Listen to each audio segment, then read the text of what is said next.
Assalamualaikum warahmatullahi wabarakatuh. Di sini akan membahas tentang gaya dan gerak.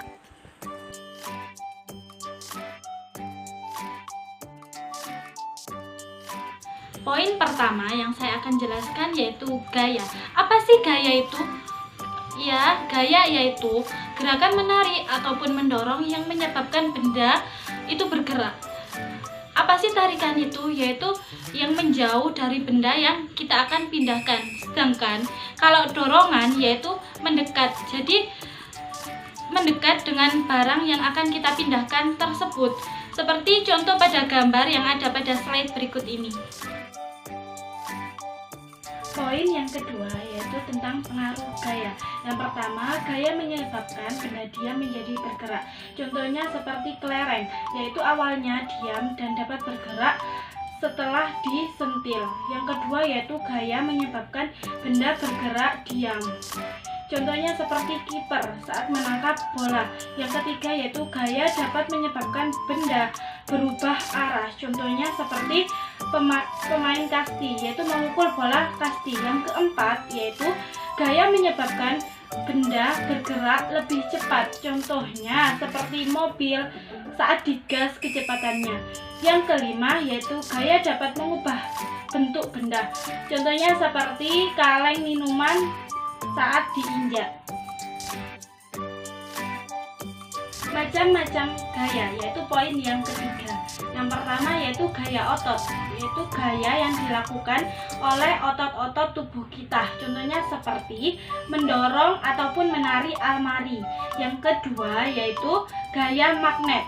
Gaya yang dihasilkan oleh magnet hanya yang mengandung besi ataupun baja yang akan menempel ke magnet. Contohnya seperti paku dan magnet.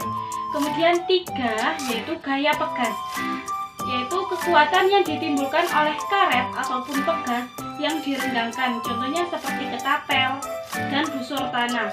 Kemudian yang keempat yaitu gaya listrik. Kekuatan yang dimiliki benda yang bermuatan listrik untuk menarik benda yang di sekitarnya. Contohnya itu seperti gini. Gosokkan penggaris ke rambut kalian, kemudian dekatkan penggaris dengan potongan-potongan kertas, maka potongan-potongan kertas itu akan menempel. Kemudian yang kelima yaitu gaya gravitasi, di mana gaya tarik adalah kekuatan bumi untuk menarik benda ke bawah. Contohnya seperti buah mangga jatuh dari pohonnya. Kemudian yang keenam yaitu gaya gesek. Gaya yang berarah melawan gerak benda ataupun arah kecenderungan benda akan bangkit. Contohnya saat kita berlari, karena sepatu itu bergesekan dengan jalan, maka kita akan berlari dengan aman. Pengukuran gaya. Cara pengukuran gaya agar lebih akurat yaitu menggunakan alat ukur yang bernama dinamometer. Satuan untuk gaya yaitu kilogram force. Gaya juga dinyatakan dalam satuan newton. Jadi, hubungan antara satuan 1 kg force yaitu 9,8 newton. Sedangkan 1 newton sama dengan 10⁵ din. Hubungan antara gaya dan gerak. 1. Jungkat-jungkit. Permainan yang menggunakan papan panjang serta sempit dengan poros di bagian tengahnya. Jungkat-jungkit mempunyai 3 bagian penting. Yang pertama, titik tumpu, titik kuasa, dan beban. Titik tumpu terletak di bagian tengah, yaitu bagian tengah tersebut berada di antara beban dan kuasa. Kemudian beban terletak di ujung pengungkit, jadi beban itu dapat berupa orang ataupun benda yang diangkat. Dan kuasa yaitu gaya yang diperlukan untuk mengangkat gaya, terletak di ujung berlawanan dengan beban. Yang kedua yaitu ketapel, alat yang beraung untuk melontarkan batu. Ketapel ini dibuat dengan memanfaatkan sifat karet yang sangat lentur.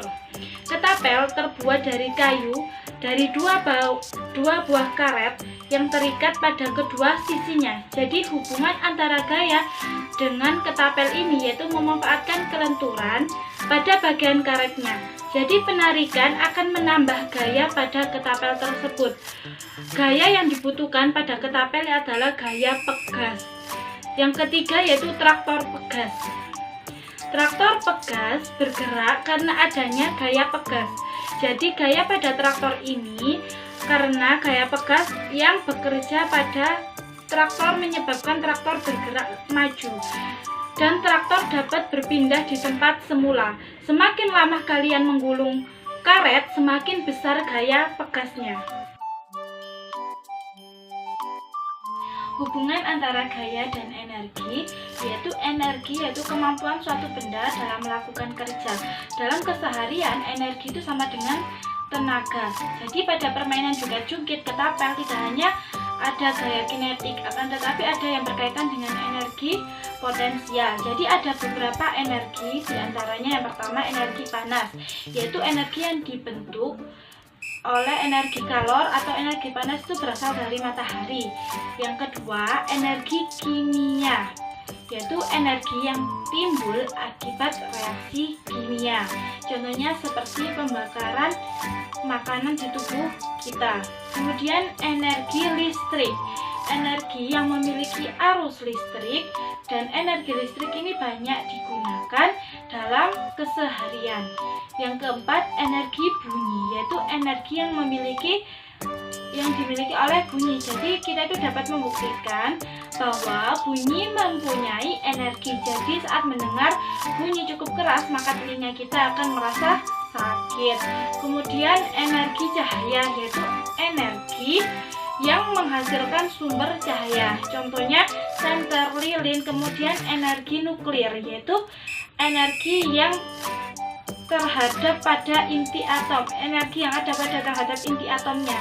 Contohnya seperti seseorang peternakan melakukan pembuatan pupuk.